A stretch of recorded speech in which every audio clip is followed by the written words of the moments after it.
الحمد لله نحمده ونستعينه ونستغفره ونؤمن به ونتوكل عليه ونعوذ بالله من شرور أنفسنا ومن سيئات أعمالنا من يهده الله فلا مضل له ومن يضلله فلا هادي له ونشهد أن لا إله إلا الله ونشهد أن محمدًا عبده ورسوله أما بعد فإن خير الحديث كتاب الله وخير الهدي هدي محمد صلى الله عليه وسلم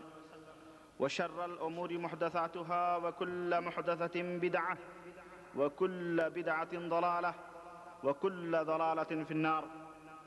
قال الله تبارك وتعالى في كلامه المجيد: أعوذ بالله السميع العليم من الشيطان الرجيم. بسم الله الرحمن الرحيم. قل إن كنتم تحبون الله فاتبعوني يحببكم الله ويغفر لكم ذنوبكم والله غفور رحيم. وقال تعالى في مقام آخر: واعتصموا بحبل الله جميعا ولا تفرقوا. وقال تعالى في موضع آخر: يا أيها الذين آمنوا أطيعوا الله وأطيعوا الرسول ولا تبطلوا أعمالكم.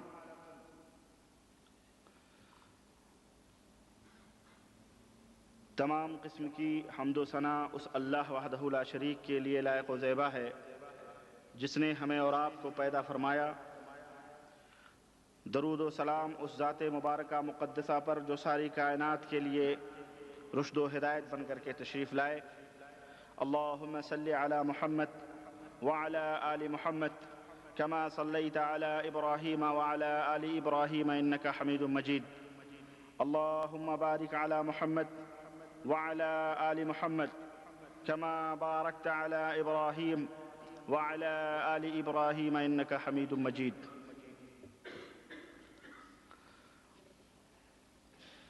منفعت ایک ہے، اس قوم کا نقصان بھی ایک. منفعت ایک ہے، اس قوم کا نقصان بھی ایک. ایک ہی سب کا نبی، دین بھی ایمان بھی ایک. حرم پاک بھی، اسلام بھی، قرآن بھی ایک. کیا بڑی بات تھی ہوتے جو مسلمان بھی ایک. فرقہ بندی ہے کہیں اور کہیں ذاتیں ہیں. فرقہ بندی ہے کہیں اور کہیں ذاتیں ہیں. کیا زمانے میں پنپنے کی یہی باتیں ہیں. یوں تو سید بھی ہو، مرزا بھی ہو، افغان بھی ہو، تم سبھی کچھ ہو، بتاؤ کہ مسلمان بھی ہو. دوستو، بزرگوں اور بھائیوں، سب سے پہلے کی اس سے قبل کہ میں اپنے موضوع کا آغاز کروں، میں اللہ وحدہ لا شریک کا شکر اور اس کا احسان مانتا ہوں اور اس کا شکر ادا کرتا ہوں کہ اس نے مجھ جیسے ناچیز آدمی کو، کم علم کو، یہ شرف اور یہ سعادت نصیب فرمائی کہ میں اس کے دین کو آپ حضرات تک پہنچاؤں. آپ حضرات یہ نہ سوچیں، جیسا کہ ابھی آپ تعارف میں سن رہے تھے، ہمارے شیخ حافظ یعقوب صاحب تعارف کروا رہے تھے اور میں شرم و ندامت سے بالکل غرق ہوتا جا رہا تھا کہ میں اس قابل نہیں ہوں جس قابل مجھے لوگ سمجھتے ہیں، بلکہ یہ اللہ تبارک و تعالیٰ کا فضل اور اس کا احسان ہے. میں ایک ادنا سا طالب علم ہوں اور ابھی اس میدان میں نیا ہوں. ہمیں آپ حضرات کی محبتیں، شفقتیں، رہنمائیاں اور اپنے مشائخ اور اپنے بڑے بڑے علماء اور اساتذہ کی رہنمائیوں کی سخت ضرورت ہے تاکہ میں اللہ کے اس پیغام کو صحیح طور پر احسن سے احسن طریقے سے آپ حضرات تک پہنچاؤں. دوستو، ایک بات آپ اپنے ذہن میں اچھی طرح سے بٹھا لیں کہ ہم یہاں کچھ سیکھنے اور سکھانے کی غرض سے بیٹھے ہیں. یہ مجلس نہ کسی لفاظی کی حقدار ہے اور نہ ہی جو ہے اس مجلس کے اندر کسی قسم کی جو ہے شعلہ بیانی یا جو آپ حضرات محسوس کرتے ہیں ایسا نہیں ہے، بلکہ ان فرصت کے اوقات کو ہم اللہ اور اس کے رسول صلی اللہ علیہ وسلم کی باتوں کے سننے اور اللہ وحدہ لا شریک سے اس بات کی دل ہی کے اندر دعا کریں کہ اللہ تعالی ہمیں سننے سے زیادہ عمل کرنے کی توفیق عطا فرمائے اور ہمیں کہنے سے زیادہ عمل کی توفیق عطا فرمائے۔ آپ حضرات نے کل کے محاضرے میں جو پیار، جو محبت اور جو خلوص اور جو شفقت کا اظہار کیا ہے، اللہ کی قسم یعنی دل باغ باغ ہو گیا، اور دل سے یہ صدا نکلی اور یہ دعا نکلی کہ الہ العالمین ہم بھٹکے ہوں کو سیدھے راستے پر چلا۔ ہم گمراہ ہو چکے ہیں، بھٹک چکے ہیں، بھٹک رہے ہیں، اور ہمارے دائیں بائیں آگے پیچھے اوپر نیچے شیطانوں کا ایک جمگھٹا ہے اور شیطانوں کی ایک فوج ہے جو ہمیں صراط مستقیم سے گھسیٹ کر ضلالت اور گمراہی کے راستوں پر گامزن کرنے کے لیے ہے۔ دوستو، ہم اللہ وحدہ لا شریک سے ہمیشہ اس بات کی دعا کریں کہ ہمیں اللہ سیدھے راستے پر چلا، اہدنا الصراط المستقیم، اے اللہ ہمیں سیدھے راستے پر چلا۔ اور ظاہر ہے کہ سیدھے راستے کی تعین ہم ابھی آپ کو بتائیں گے کہ سیدھی راہ کون سی ہے۔ پچھلے خطبے کے اندر یعنی تقریر کے اندر کل کے محاضرے میں ہم نے لا الہ الا اللہ کے موضوع کے اوپر اور اس کے منفی پہلو کے اوپر گفتگو کی تھی۔ منفی پہلو پر یعنی سلبی، یعنی جس کو ہم شرک سمجھ لیں، شرک کے موضوع پر، اس کی مضرتیں، اس کے نقصانات، اس ٹاپک کے اوپر ہم نے آپ کے سامنے مختصر طور پر گفتگو کی تھی۔ آج میرا دل یہ کہتا ہے، اور جیسا کہ مکتب توعیت الجالیات زلفی کے احباب نے یہ بات ہمیں بتلائی اور یہ موضوع ہمیں دیا کہ آپ لا الہ الا اللہ یعنی کلمہ طیبہ کا جو دوسرا جز محمد الرسول اللہ صلی اللہ علیہ وسلم ہے، اس دوسرے جز کے اوپر آپ گفتگو کریں، یعنی نبی رحمت صلی اللہ علیہ وسلم کی اتباع اور آپ صلی اللہ علیہ وسلم کی پیروی، محمد الرسول اللہ کا معنی، اس کا مفہوم، اس کے تقاضے کیا ہیں،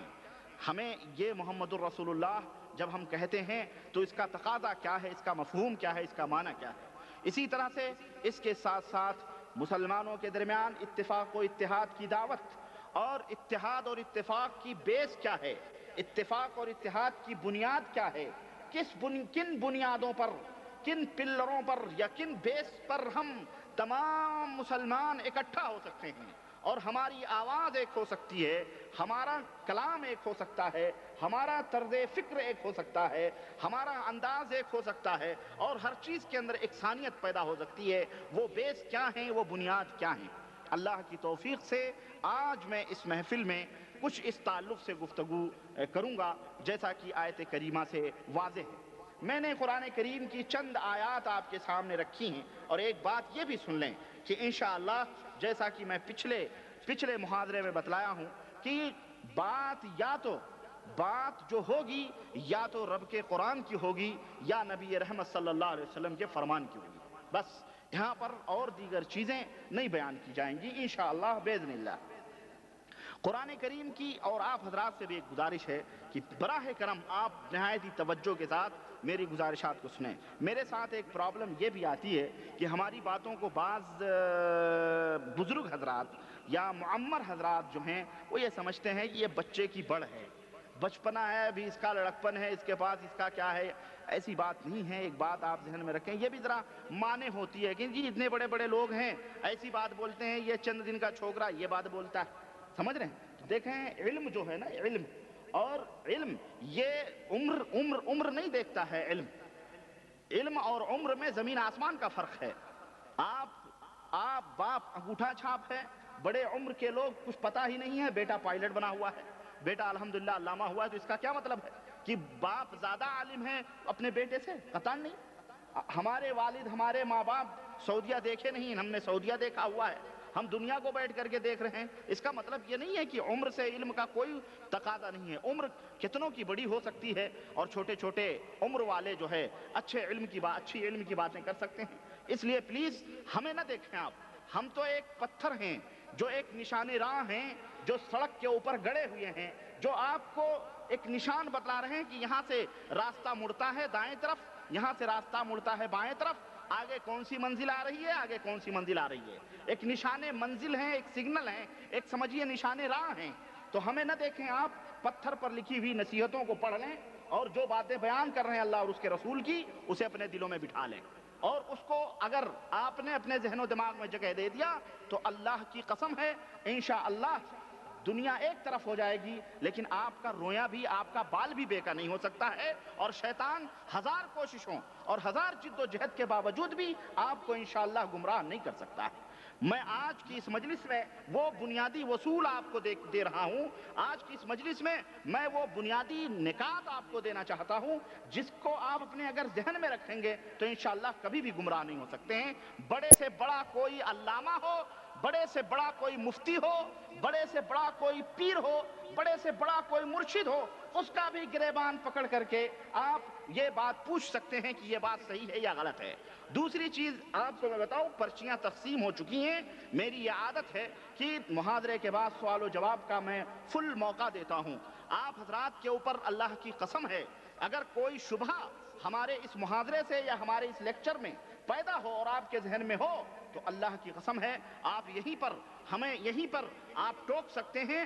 اور اس پرچی کے اوپر سوالات کر سکتے ہیں تاکہ معاملات اسی دنیا کے اندر صفا ہو جائیں۔ قیامت کے دن آخرت میں اگر آپ نے کوئی وہ کی تو میں بری ہوں، میں نے آپ حضرات کو اس کی خبر دے دی ہے، یا اس مجلس کے اٹھنے کے بعد اگر آپ نے یہ کہا کہ ربانی نے ایسی بات کری، ربانی نے ایسی بات کری، یہ بات نہیں یہ بات ہے، اللہ کی قسم ہے اَيُحِبُّ أَحَدُكُمْ أَن يَأْكُلَ لَحْمَ أَخِيهِ مَيْتًا فَكَرِهْتُمُوهُ، یہ غیبت کے اندر شامل ہوگا، اور اللہ تبارک و تعالیٰ قیامت کے دن آپ جو ہے اپنے مردار بھائیوں کے گوشت کھانے کے زمروں میں آپ شریک ہوں گے۔ اس لیے میں نہایت ہی ادب اور نہایت ہی احترام کے ساتھ یہ بات میں بتا رہا ہوں کہ اگر کوئی شبہ میرے اس لیکچر یا محاضرے میں پیدا ہو رہا ہے تو آپ یہیں اس کا صفایا کر لیں۔ اگر بندے ناچیز اس کا جواب نہیں دے سکتا، علماء موجود ہیں انشاءاللہ، مشائخ موجود ہیں، ہم مشائخ سے رجوع کریں گے اور ان سے ہم وہ جواب لے کر کے آپ حضرات تک پہنچائیں گے، یا مکتب جہت الجالیات زلفی میں جو مشائخ جو علماء کام کر رہے ہیں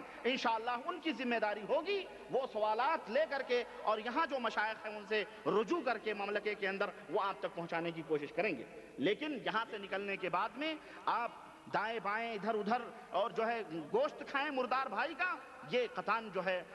حرام ہے اسلام کے اندر۔ سمجھ رہے ہیں میری بات کو؟ اس لیے یہیں پر معاملہ ہم رفع دفع کرنے کی کوشش کریں گے۔ آئیے میں اپنے موضوع کی وضاحت کرتا چلوں قرآن کریم کی اس آیت کے حوالے سے کہ اللہ وحدہ لا شریک نے ارشاد فرمایا قل ان کنتم تحبون اللہ فاتبعونی یحببکم اللہ، اے میرے نبی، اے میرے حبیب، آپ لوگوں سے کہہ دیجئے کہ اے لوگو ان کنتم تحبون اللہ، اگر تم اللہ سے محبت کرتے ہو،